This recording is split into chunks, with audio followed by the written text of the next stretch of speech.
Bonjour et bienvenue sur Insubmersible. Aujourd'hui, on va parler de cicatrices. Il y a des cicatrices qu'on voit et puis il y a celles qu'on tait. Celles laissées par la maternité, par un accouchement, par une césarienne ou une intervention médicale. Des marques sur le corps, mais aussi des traces invisibles, profondément ancrées. Dans cet épisode, on va parler de ces cicatrices et de ce qui se passe quand on ose enfin les regarder. Je reçois Aurélie Poussier, qui accompagne les femmes à se réconcilier avec leurs cicatrices, et en particulier leurs cicatrices d'accouchement. Un échange puissant sur le corps, la mémoire et la réparation. Bonne écoute! Salut Aurélie, je suis très heureuse de t'accueillir aujourd'hui au micro d'Insubmersible.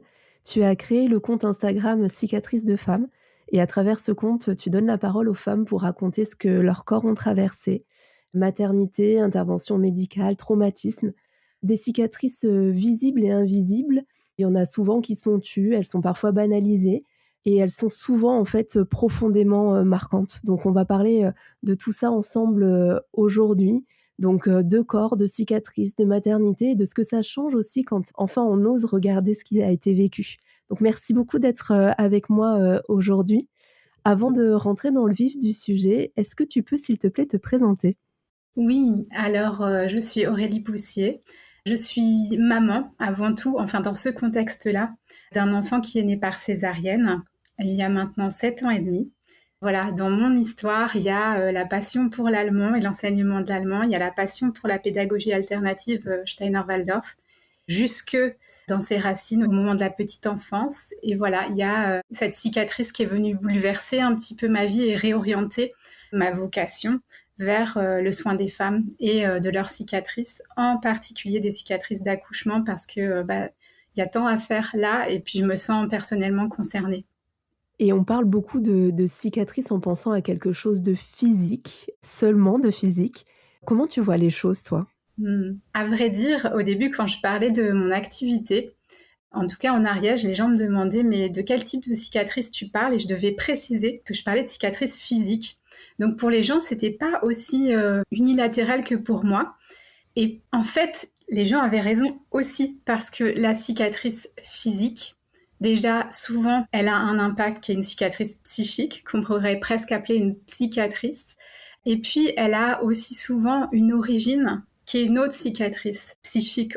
Il y a des traumatismes souvent qui causent les déboires dans le corps quelque part et qui peuvent aller jusqu'à se manifester sous forme de cicatrice ou de trauma qui nécessite une cicatrice derrière, sous forme d'opération par exemple. Donc c'est vraiment la combinaison des 2. C'est la partie, cicatrice physique et cicatrice psychique. Et est-ce que du coup, en fait, il y a certaines cicatrices qui te semblent plus invisibilisées que d'autres aujourd'hui? Il n'y a pas si longtemps que ça, j'aurais répondu la cicatrice de césarienne, et quand même, elle est très invisibilisée à la base. Elle est, on pourrait dire, presque taboue en fait. Il y a beaucoup de gens qui sont encore surpris aujourd'hui parce qu'on commence à la rendre visible quand même, de voir des photos, des films avec le chant qui fait qu'on ne voit pas forcément son enfant naître, enfin quand même dans la plupart des établissements c'est comme ça, hein, qui voit qu'on est attaché en croix, c'est pas rien, ça. Souvent on n'est pas au courant avant que ça nous arrive, hein. Et même quand on est au courant, on a le droit de s'y opposer, mais c'est pas évident. Moi personnellement je m'y suis opposée, mais j'ai dû lâcher sur cette demande de pas m'attacher. Et puis, bien entendu, c'est 7 couches quand même qui sont incisées. C'est pas rien du tout. C'est une opération majeure avec un suivi post-opératoire qui est super insuffisant et pourtant d'énormes difficultés à assurer ce pourquoi la cicatrice est là, c'est-à-dire s'occuper de son enfant. En fait, on est vraiment là dans une posture très complexe de nouvelle maman quand on a subi une opération pareille. Donc cette cicatrice-là, je constate qu'elle est de plus en plus visible, en tout cas moi qui m'intéresse au thème. Forcément, sur les réseaux sociaux, les algorithmes me servent pas mal de choses là-dessus, et je constate qu'il y a un vrai travail de femmes hyper fortes autour de ça. T'en fais partie d'ailleurs, t'as déjà fait des épisodes de podcast sur ce thème. Je pense aussi à Audrey Bouillet qui travaille jusqu'au niveau de l'Élysée pour faire changer le suivi post-opératoire notamment, puis qui a créé une super ligne de lingerie. Wounded Women, j'en profite pour le dire. Et puis d'autres femmes qui commencent à proposer des choses aussi pour venir prendre soin des femmes césarisées, mais quand même, elle n'est pas très visible. Et j'ai envie d'en rajouter une si je peux.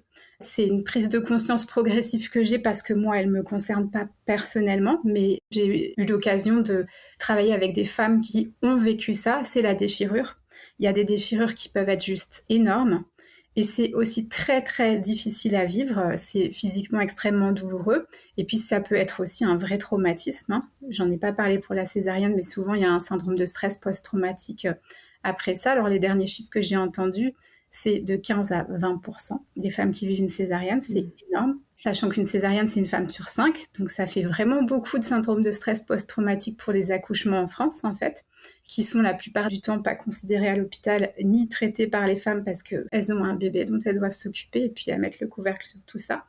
Mais donc la déchirure périnéale, c'est aussi vraiment quelque chose qui peut être terrible. Et puis comme la femme, si elle a une déchirure comme ça veut dire qu'elle a pu accoucher par voie basse, qu'elle n'a pas subi l'épisiotomie, donc que quelque part elle a eu de la chance, et ben on ne considère pas toute la douleur qu'il peut y avoir avec cette déchirure. Et donc je trouve que c'est un autre tabou, peut-être encore plus important, certainement, parce que moi j'ai découvert aussi des choses durant mes accompagnements quelque part, ou avec mes rencontres perso, mes copines ou mes connaissances. Et là, il y a un gros travail à faire là-dessus aussi, je pense.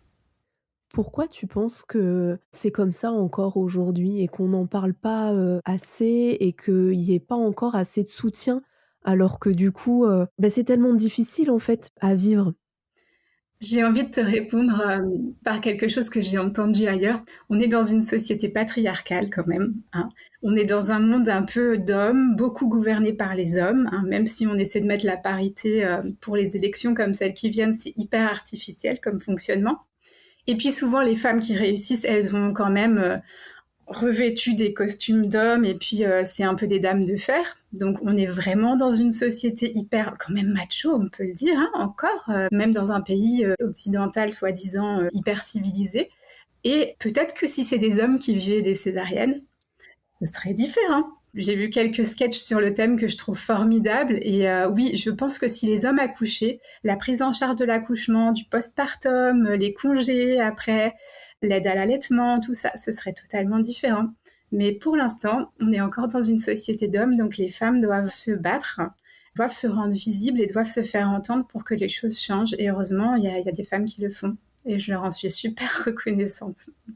C'est vrai que c'est tellement important en fait d'essayer de faire bouger ces lignes-là. Alors c'est aussi tellement difficile, mais si, chacune à son échelle essaye de faire bouger les choses un peu, je pense que ça peut marcher. Ça va donner quelque chose de grand, ça va donner quelque chose qui a du sens, qui a un impact fort et qui va pouvoir aider les femmes de demain qui en auront besoin. Oui, et j'ai envie de dire les femmes et les mères, parce que je me rends compte aussi que finalement le thème de la mère, et c'est celui que tu as mis en valeur aussi dans le nom de ton compte, hein, Insubmersible, je pense que les mères sont beaucoup oubliées parce que peut-être aussi quand on devient maman, la dimension femme, elle a quand même tendance à être un petit peu étouffée, hein. On ne peut pas tout faire, enfin c'est difficile de tout faire, faut être honnête, hein. De cultiver et d'honorer toutes les parts de soi, c'est quand même un défi énorme. Et pour moi la première, hein. Les femmes, elles sont tellement préoccupées par le bien-être de leur enfant aussi beaucoup, hein, peut-être on peut dire souvent plus que les hommes, sans vouloir faire des généralités, mais quand même.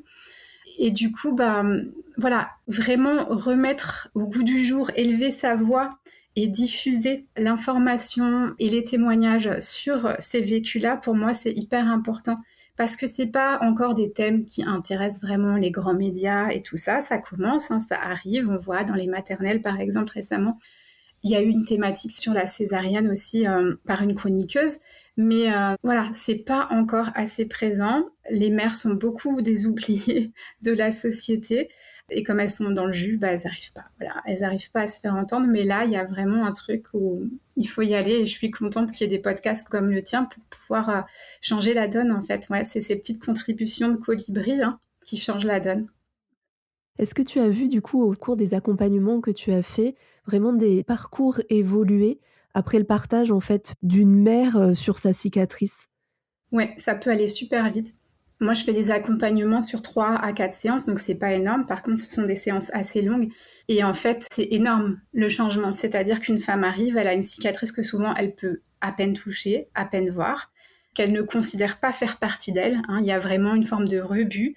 voire de dégoût, hein. Et certaines cicatrices, c'est vraiment du carnage. Il faut le préciser, il y a des médecins qui, on va dire, plus ou moins consciemment et visiblement plutôt plus que moins, font des cicatrices qui sont pas belles, notamment à des femmes qui ont décidé d'accoucher à domicile et qui doivent finir à l'hôpital. Je le précise parce que moi, je l'ai vu et je l'ai entendu, hein. Voilà, donc on peut parler de maltraitance obstétricale, là, clairement. Ah, je sens que ça m'émeut d'en parler quand même, parce que c'est hyper fort. Ça n'a pas été mon cas, mais il y a des femmes qui arrivent avec des cicatrices, voilà, qu'elles peuvent pas voir, en fait, qu'elles peuvent pas supporter, et même qui arrivent en me disant, écoute, je viens te voir parce que tu t'occupes de ça, c'est ton cœur d'activité, les cicatrices d'accouchement. Je demande pas à me réconcilier avec ma cicatrice, mais au moins, je voudrais avoir un meilleur rapport avec elle, un meilleur rapport avec mon souvenir d'accouchement aussi. Et pour certaines femmes, dès la séance suivante, elles me disent, ça y est, en fait, il y a un truc qui a changé. Et ça va très vite au point de me dire, voilà, c'est devenu une amie, c'est devenu une alliée, c'est devenu une gardienne. J'ai même des femmes qui m'ont dit, bah c'est bon, après la première séance, bah c'est bon, en fait, je te paye tout ton accompagnement, on arrête là. Attends, je pense qu'on peut un peu creuser. Et de fait, ça a donné des choses encore plus énormes. Mais clairement, à un moment donné, les femmes me disent, ok, c'est bon, en fait. Maintenant, ma césarienne, c'est derrière moi. Je peux passer à autre chose. Mes rapports au monde, mes rapports à mon enfant ont changé. Il y a vraiment un truc qui a switché et c'est super beau à voir. Enfin, moi, c'est un cadeau énorme quand je vois ça. Donc ça, c'est si on va au-delà d'une séance, parce qu'en une séance, franchement, c'est trop court pour un traumatisme pareil, mais avec un accompagnement, je le vois en 3-4 séances. Ouais. Ah, c'est génial. Et du coup, comment se passent tes accompagnements? Parce que tu vois, moi, alors la première fois que j'ai eu, une césarienne, donc elle n'était pas du tout, prévue et je me souviens que j'arrivais pas à la regarder. Mmh. J'ai mis longtemps à pouvoir la regarder, donc j'ai pas eu la chance d'avoir, un accompagnement. J'ai essayé de travailler dessus, mais je l'ai longtemps ignoré et maintenant je me dis: «Ben, finalement cette cicatrice, c'est ma force d'une certaine façon». Mais tu vois, je me demande du coup comment ça se passe tes accompagnements? Comment en Mmh. fait, en si peu de temps, tu arrives à faire en sorte que cette transformation, elle se passe? Parce que c'est génial. Ouais, c'est très progressif. Et puis moi, je crée vraiment un espace pour ça. Déjà, je crée une bulle pour ça. Il y a quelque chose, ok, tu viens me voir ou on se voit en visio. Il y a tout un tas de petites choses qu'on met en place autour pour que la femme se sente en sécurité et dans un espace de bien-être. Ça commence, si c'est en Ariège, dans mon cabinet, avec ok, je t'offre un thé aux pétales de rose, on se pose, on revient à soi. Donc il y a beaucoup de reconnexion à soi. Même dans les ateliers que je peux faire en groupe, il y a cette idée de revenir au corps. Avant même de revenir à la cicatrice, il faut revenir à soi. On ne peut pas aller se connecter à la cicatrice si on est complètement décentré. Et avec le quotidien qu'on a quasiment tout aujourd'hui, c'est très difficile de rester centré. Il y a trop de choses qui viennent nous disperser à l'extérieur. Donc on revient à soi. On a un échange où je laisse le mental aussi, parce qu'il a besoin de sa place aussi, le mental. Donc ok, la femme peut déposer ce qui est là, ce qu'elle a observé aussi jusque-là, parce que dès qu'une femme s'engage dans un accompagnement, il y a quelque chose qui se passe en fait. Même souvent, dès qu'elle se dit ok, là je vais la contacter, il y a des choses qui bougent à l'intérieur, parce qu'il y a vraiment une volonté de mettre des choses en mouvement. Donc ça, c'est des choses qu'il est important de poser dans les échanges. Et puis après, la personne peut s'allonger ou si elle en a besoin, rester assise. Et je vais vraiment la guider vers une forme de voyage intérieur. C'est un peu comme un voyage méditatif, sauf que ça va être dialogué. Et là, ça va être très progressif et très progressivement, dans la mesure où c'est possible pour elle, tu vois, c'est vraiment adapté à chaque personne. Je vais l'inviter à aller contacter sa peau de plus en plus près de sa cicatrice. Et parfois, on peut passer une séance complète où elle n'a pas touché sa cicatrice. Et il y a déjà plein de choses qui viennent. Ça peut être des souvenirs, ça peut être des sensations, ça peut être très clairement un moment précis de l'accouchement ou des souvenirs antérieurs, plus ou moins confortables. Des fois, c'est des images plus ou moins fantasmagoriques. C'est très varié selon les femmes. Et là, on va aller respirer dedans, on va aller regarder. Moi, dans la mesure où c'est possible, on va aller vraiment jusqu'au bout du processus. S'il y a une grotte, tu peux être sûr que je vais te dire, ok, tu vas dans la grotte. Enfin, est-ce que c'est ok pour toi? Et des fois, c'est long d'aller jusque dans la grotte, mais on va y aller. Et parfois, les femmes se disent, oui, qu'est-ce que je vais voir comme monstre là-dedans? Et c'est peut-être une grotte remplie de cristaux, en fait. Enfin, juste pour dire, voilà, il y a plein de choses qui émergent. On va beaucoup écouter aussi les sensations. Je montre la gorge, là, parce qu'en fait, il y a quand même un rapport hyper important entre la zone du bassin, et en particulier de l'utérus, et la zone de la gorge. Ne serait-ce que physiologiquement, c'est très proche si on regarde les coupes, les schémas. Et donc, souvent, il y a une grosse boule à la gorge. Parce qu'à l'accouchement, On n'a pas su ou pas pu dire non, et il y a plein de choses qui font que c'est difficile de dire non quand on accouche à l'hôpital, qu'on n'a pas pu dire ce qu'on voulait pas, etc. Ou encore on n'a même pas pu dire ce qu'on vivait intérieurement d'avoir vécu ça, la culpabilité, etc. Et j'en passe, la tristesse, la colère. Et donc on va aller disperser tout ce qui est inconfortable, toutes ces images, toutes ces sensations inconfortables très progressivement, beaucoup avec le souffle, avec les visualisations.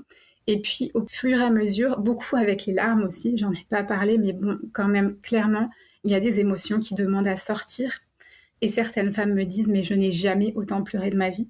Et elles m'en sont reconnaissantes, c'est pas non plus, mais c'est affreux ce que tu me fais faire. Non, c'est important. C'est libératoire, non? Voilà, exactement. Ça libère vraiment quelque chose, et on fait en sorte que on aille mettre beaucoup de douceur après tout ça. Une fois que je sens qu'il y a un cap qui est passé et que là, ok, on peut fermer la séance, on remet beaucoup de douceur, on remet beaucoup de liens avec la cicatrice. Il y a des dialogues qui se créent avec la cicatrice. J'en ai pas parlé, mais c'est super important. Tu peux nous en dire un peu plus du coup sur ces dialogues avec la cicatrice? Ouais, et ça vient très vite, ça vient aussi dans mes ateliers collectifs, j'en parle parce que j'en fais un à partir du mois de mars. Et en fait, là, ça peut aller très vite, un dialogue avec une cicatrice. À partir du moment où on se reconnecte au corps, on peut assez vite descendre dans la zone du ventre, en fait, dans la zone de la cicatrice. Alors, je dis du ventre pour la césarienne, mais ça peut être aussi de la vulve, bien entendu, ou du périnée. Et donc, en fait, on peut simplement se poser et essayer de ressentir dans un premier temps. Et puis après, on peut vraiment intérieurement entamer un dialogue que je mène, moi, pour comprendre comment elle va, ce qu'elle fait là, si elle a des demandes. Et ce qui est formidable, c'est que c'est rare que la cicatrice se taise, en fait. Elle a beaucoup de choses à dire, la cicatrice, parce que elle a vécu les mêmes choses que nous. Et puis, elle vit en plus la plupart du temps le rejet, puisque on aimerait bien qu'elle soit pas là. On aurait voulu vivre, que ce soit pour un accouchement ou souvent une opération, une blessure, on aurait préféré s'en passer, clairement. Donc, elle a des choses à nous dire aussi sur les raisons de sa présence, sur ce qu'il y a à travailler chez nous aussi parfois, sur certains pans de notre histoire, parfois de l'histoire des générations précédentes, qu'il y a à aller regarder pour l'apaiser et pour apaiser la relation avec elle. Et là, ce qui est magique, c'est que ça peut aller super vite. Moi, j'ai des femmes dans des ateliers, dans des salons qui m'ont dit mais ma cicatrice a littéralement dégonflé. Alors, c'est pas forcément une cicatrice d'accouchement, mais ça peut aussi. Il y a vraiment physiquement, la cicatrice montre des signes d'apaisement très rapidement quand on va s'occuper d'elle. Enfin, la plupart du temps, c'est pas une promesse de vente, mais je le constate vraiment très souvent. Mais ça veut dire que du coup, il faut être prêt à entendre aussi. Tu vois, je trouve ça génial la façon dont tu expliques, les choses et cette communication avec la cicatrice et en même temps, je me dis, en fait, ça demande d'être prêt à entendre. Donc ça veut dire que, peut-être que chacun va avoir un moment plus favorable qu'un autre pour être accompagné. Est-ce que je me trompe? Non, non, tu te trompes pas, je pense que c'est très individuel. Après, je constate que les gens qui viennent vers moi, ils sont prêts. J'ai des femmes, des fois, qui m'ont laissé des messages sur mon répondeur. Aurélie, je veux prendre rendez-vous avec toi. Alors, ok, attends. On va échanger d'abord. Donc, moi, je suis assez prudente aussi, notamment quand c'est des femmes qui ont accouché depuis très peu de temps. Il y a quelques temps, c'était niette pour moi. Et en fait, je me suis rendu compte que c'était tellement puissant pour elles, que c'est hyper libérateur et que ça crée énormément d'espace pour leur maternité, d'aller soigner ça qui prend tout l'espace. Je l'ai vécu, je ne sais pas comment ça a été pour toi, mais moi, ça a pris tout l'espace, cette césarienne, en fait, pendant des semaines et même des mois, et même plus encore de tous ces cauchemars, tous ces flashbacks, toute cette rumination, cette colère. En fait, tout ça, c'est hyper néfaste, en plus pour soi et pour la relation à l'enfant et aux autres. Finalement, ça peut arriver très vite, mais en effet, je vérifie toujours, ok, comment c'est pour toi.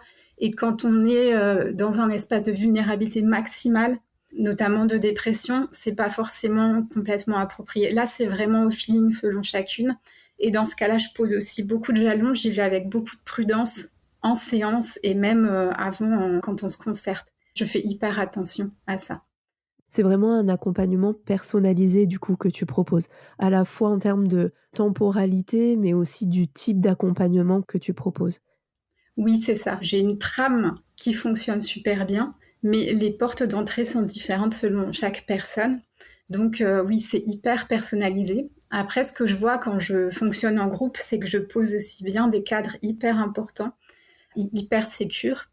et que j'invite en permanence les femmes à sentir à l'intérieur dans quelle mesure il y a une contraction trop importante pour aller au-delà. Mais là, j'ai quand même envie de préciser une chose, c'est que moi, ce que j'ai pu constater, c'est qu'il n'y a rien qui vient en séance qui ne peut être traité à ce moment-là par la personne. C'est-à-dire que s'il y a des choses qui sont trop douloureuses pour la personne, l'inconscient, souvent, il fait son travail avant, ça va pas revenir en fait. Je vois bien qu'il y a certaines femmes, ça vient que sous forme de sensations ou que sous forme imagée, mais pas de souvenirs. Par exemple, si on pourrait peut-être parler d'abus ou de choses comme ça.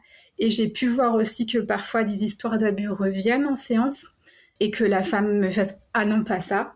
Et que je dise « Ok, est-ce que tu veux que ça, on le mette de côté et on traite de la cicatrice sans en parler ?»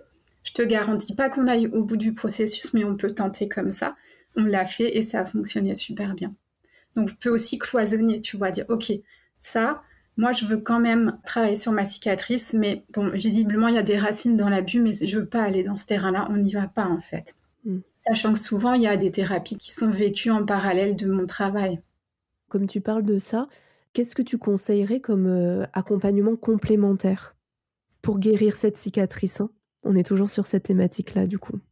Ben, là, je vais être un petit peu présomptueuse. Peut-être, je pense ça vaut le coup de créer de la place pour mon accompagnement. Peut-être préalablement quand même, c'est d'aller voir ou une ostéopathe. Ça, oui, clairement, en fait, c'est pas peut-être, clairement, c'est une question que je pose aux femmes. Ok, est-ce que tu es allée voir une ostéo? Parce que quand même, un accouchement par césarienne, c'est pas rien, ça a bougé beaucoup de choses.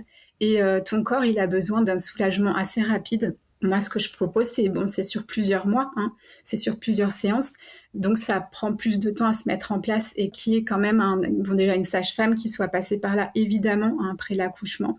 Tous les rendez-vous qu'on a habituellement après un accouchement, ça, pour moi, c'est une nécessité, c'est incontournable. Et ces rendez-vous chez l'ostéopathe pour bien venir remettre la zone. Après, certaines personnes, elles ont un suivi psychologique habituel, et pour moi, ça fait sens que ça reste ça. Mais spécifiquement, après, au niveau psychologique, sur la cicatrice, je pense vraiment que ça se suffit. Et si je sentais que ça se suffisait pas, alors je le dirais clairement à la personne. Ok, là, on va dans des domaines qui sont hyper forts pour toi et tu as besoin d'un suivi encore plus permanent, plus poussé. Même si moi, je suis vraiment là tout au long de l'accompagnement, on a des échanges, etc. Enfin, je reste là, je suis vraiment beaucoup auprès de la personne, je reviens vers elle plusieurs fois d'un mois sur l'autre, d'une séance à l'autre, vraiment pour vérifier où elle en est, pour soutenir le processus. Voilà. Et du coup, l'accompagnement que tu proposes aujourd'hui, il est vraiment issu de ta propre histoire. Du coup, qu'est-ce que tu t'es dit, en fait, quand tu t'es lancée dans cet accompagnement? Tu t'es dit que tu voulais plus que, l'histoire que toi tu as vécue se reproduise pour une autre mère? Comment, en fait, ça s'est déclenché pour toi, ça? Ça a été un processus, en fait, ce qu'on appelle les fameux processus de résilience quelque part, hein. C'est-à-dire que d'abord, j'ai vraiment mariné dans mon jus longtemps. Et puis, j'ai fait appel à différents thérapeutes avec une utilité plus ou moins importante, sachant que quand même, j'ai eu la chance de tomber sur des thérapeutes chouettes, mais ça fermait pas totalement ce que je vivais. C'était trop vif, trop fort, et peut-être que leur accompagnement n'était pas suffisamment spécifique. Et j'ai une amie doula qui m'avait envoyé un lien vers un workshop qui est aussi une formation en fait avec Adam Kanner, un ostéopathe qui travaille spécifiquement sur les cicatrices de césarienne aussi, enfin pas que sur les cicatrices. Et donc moi j'ai vécu ça parce que j'avais besoin je voulais me faire soigner à la base. Je suis allée à ce workshop et puis après j'ai continué sur la formation. Et du coup, ça m'a apporté beaucoup de choses, mais je n'ai pas vécu le processus jusqu'au bout parce que c'était avant tout une formation finalement. Même si c'était affiché comme double ouvert aux femmes césarisées et aussi aux professionnels de la périnatalité. Et après ça, je me suis dit, qu'est-ce que je fais avec ça? Qu'est-ce que je fais avec ce bagage-là? Parce que c'est énorme ce que j'ai vu, ce que j'ai expérimenté, ce que j'ai appris. Mais comme par hasard, sur mon chemin sont venues des femmes avec des cicatrices dont elles voulaient s'occuper, des césariennes ou des choses comme ça. Et puis j'ai osé tranquillement leur proposer, et puis je l'ai proposé un peu à mes proches aussi. Et en fait, il y a eu des résultats incroyables. Vraiment, déjà les séances, c'était assez costaud. Hein. Depuis, j'ai vraiment adouci le truc. Je me suis dit, ouh. Donc j'y vais beaucoup plus doucement aussi. Mais c'était incroyable ce qui se passait, en fait, ce qui se vivait. Déjà physiquement, les transformations des cicatrices physiquement, c'était subjugant de voir comme le corps peut répondre à l'écoute quelque part, un travail d'écoute de ce qu'il vit. Et puis de voir comme voilà tout ce que ça ouvrait comme champ pour les femmes, même en dehors du sujet de la cicatrice en fait, tout ce qui pouvait se passer dans leur vie. Il y en a qui m'ont dit mais là en fait j'ai trouvé une maison, je l'ai achetée et je sais que c'est parce que je suis revenue à moi, je suis revenue dans mon centre, je me suis réalignée et là il y a des opportunités énormes qui se sont ouvertes et là waouh, ok, moi à l'époque j'étais très loin de tout ça, hein. Je m'attendais pas à ça. Donc elles m'ont dit mais tu continues en fait, faut pas que tu t'arrêtes là. Et voilà, j'ai continué et progressivement j'ai adapté aussi en prenant en compte ce dont moi j'aurais eu besoin, ce dont moi j'aurais besoin aussi dans des espaces thérapeutiques. Et donc j'ai vraiment fignolé cet accompagnement en fonction de ce que j'ai pu observer, de ce que j'ai pu vivre, de ce dont j'aurais eu besoin, de ce qui était le plus juste avec les femmes. Et puis bien entendu, ça s'adapte aussi à chacune. J'aurais encore plein de questions à te poser, mais on arrive, quasiment à la fin de notre échange. Je vais peut-être, terminer par une dernière question. Si une femme nous écoute aujourd'hui et qu'elle porte, une cicatrice qu'elle n'ose pas regarder ni montrer, qu'est-ce que tu aimerais lui dire? Hmm. Déjà, j'aimerais lui dire que même si elle y croit pas, je sais que ça peut changer, vraiment. Et je sais même qu'elle peut devenir complice de cette cicatrice. Ça, je l'ai vu tellement de fois en fait. Donc déjà, de pas désespérer, de croire en elle et de croire en tout ce que cette relation avec sa cicatrice peut lui apporter, tout en y allant à son rythme, c'est-à-dire vraiment de chercher un ou des professionnels en qui elle a confiance pour aller à l'approche de cette cicatrice et de vraiment sentir ses limites avec ça. Donc c'est un travail très progressif. En revanche, je crois pas du tout au ça va passer. Mmh. Ça, vraiment, si elle sent que c'est douloureux, moi j'ai croisé des femmes de 80 ans dans des salons qui me regardaient. Ah bah ça c'est pas pour moi. Ah vous avez la chance de vivre un bel accouchement et en 5 minutes les femmes pleuraient en me racontant leur accouchement. Donc en fait, s'il y a encore des larmes, c'est que le traumatisme, il y a comme un poids encore dans le corps, c'est nécessaire de s'en libérer en fait. Donc vraiment, c'est ok, ça, un accouchement dans une vie, c'est un des événements majeurs. Donc si c'est un traumatisme, potentiellement un des traumatismes majeurs d'une vie, c'est important d'en prendre soin et de trouver la bonne personne et de s'accorder que c'est peut-être pas la bonne personne qu'on a trouvée au début. C'est-à-dire que des fois, moi, il y a des femmes qui sont venues me voir, elles ont vu plein de thérapeutes avant sur cette thématique. Donc vraiment d'y aller et d'y aller avec une personne en qui elles sont en confiance totale. Et que vraiment, ça peut être magique. Il y a un trésor derrière une cicatrice. Aussi difficile que ça puisse être à entendre pour certaines, il y a vraiment des cadeaux derrière ce travail-là. C'est vrai que quand on est, dans le creux de la vague, c'est difficile, en fait, de pouvoir imaginer ça, mais ce que tu nous partages aujourd'hui, c'est que en fait, c'est possible et qu'il faut pas, continuer à mettre un mouchoir dessus et se dire qu'on va gérer ça, seul. Il vaut mieux, en parler et chercher à se faire accompagner. Ça ne veut pas dire que c'est un accompagnement qui va durer, ad vitam aeternam. Ça peut être relativement court, mais tellement transformationnel dans le sens positif qu'il faut y aller. Clairement, il faut y aller et j'ai envie de dire aussi, il faut pas attendre que les enfants soient grands, etc. Moi, j'ai des femmes qui sont venues me voir avec des enfants majeurs. Bon, voilà, c'était le moment pour elles, c'était le moment de la rencontre entre nous aussi et ça a été magique. Mais quel dommage. Parce que cette zone-là, c'est une zone hyper importante. Enfin, tout autour de ça, il y a plein de choses qui sont impactées. Il y a aussi notre confiance en nous. Hein, c'est clair, parce que on a foiré l'accouchement, c'est en tout cas ce qu'on se dit, ok, j'ai foiré, quoi, j'ai pas réussi. Il y a plein de culpabilité, il y a le lien à l'enfant qui est altéré par cette cicatrice et notre vécu de l'accouchement. Et tout ça, ça a un impact tellement fort dans la vie, ça peut pas attendre en fait. Dans la mesure où, à un moment où on a un minimum d'énergie pour ça et où on sent quand même l'élan, dès qu'on se questionne là-dessus, en fait, c'est que c'est le moment d'y aller pour moi. Mm. Mmh. Un grand merci, Aurélie. Donc tu proposes des accompagnements, personnalisés, mais aussi des accompagnements collectifs. Je ne sais pas si tu veux terminer, là-dessus parce que tu as un sommet, prévu, dans les prochaines semaines, si ma mémoire est bonne. Est-ce que tu veux nous en dire un peu plus là-dessus pour, permettre à celles qui voudraient y assister de pouvoir le faire? Oui, oui, bientôt, je vais ouvrir un cycle d'ateliers qui va commencer le 9 mars, donc pour un mois, avec des rencontres qui sont un peu pensées comme des cercles, mais avec vraiment des exercices de reconnexion à soi et à sa cicatrice, et qui vont avoir lieu une fois par semaine, avec en plus un soutien sur un groupe Telegram, et puis des petits audios de rappel et de soutien pour les femmes. Et ça, c'est hyper précieux. Je reviens finalement à mes fortes expériences en groupe, hein, en cercle, en présentiel, mais cette fois, ce sera en visio parce que c'est un espace de parole où les femmes se sentent entendues et se sentent comprises parce qu'elles sont entre femmes qui ont vécu ça. Un des problèmes majeurs, c'est que la plupart du temps, on ne se sent pas compris, même parfois chez des thérapeutes, en fait, on voit qu'ils ne saisissent pas ce qui se passe pour nous. Et moi, je ne l'ai pas saisi avant de le vivre personnellement, donc je ne jette pas la pierre. Mais du coup, c'est des espaces où on peut se déposer, où on peut entendre, où il y a un peu des effets de miroir, où on se sent comprise, et puis où on peut vivre aussi en toute sécurité cette expérience de revenir à cette cicatrice et observer comme ça peut être différent de ce qu'on s'était imaginé, comment on peut créer en fait, tisser une relation puissante avec un espace qui pourtant à la base est blessé. Super. Eh bien, écoute, je te dis un grand merci. Merci beaucoup pour, notre échange et tout ce que tu nous as partagé, aujourd'hui. Je suis certaine que ça pourra aider, les femmes, les mères qui en ont besoin, aujourd'hui. Je te dis à très bientôt. Merci beaucoup Alicia et merci pour ce podcast très précieux pour les mères aussi. Merci. Je ressors un peu chamboulée de mon échange avec Aurélie, parce que ces mots ont résonné fort. Ce que je retiens en particulier, c'est que la cicatrice n'est pas seulement une blessure physique, c'est aussi un lieu de mémoire et parfois un point de départ pour la réparation. Si cet épisode résonne pour toi, rappelle-toi que tu n'as pas à porter ça seul.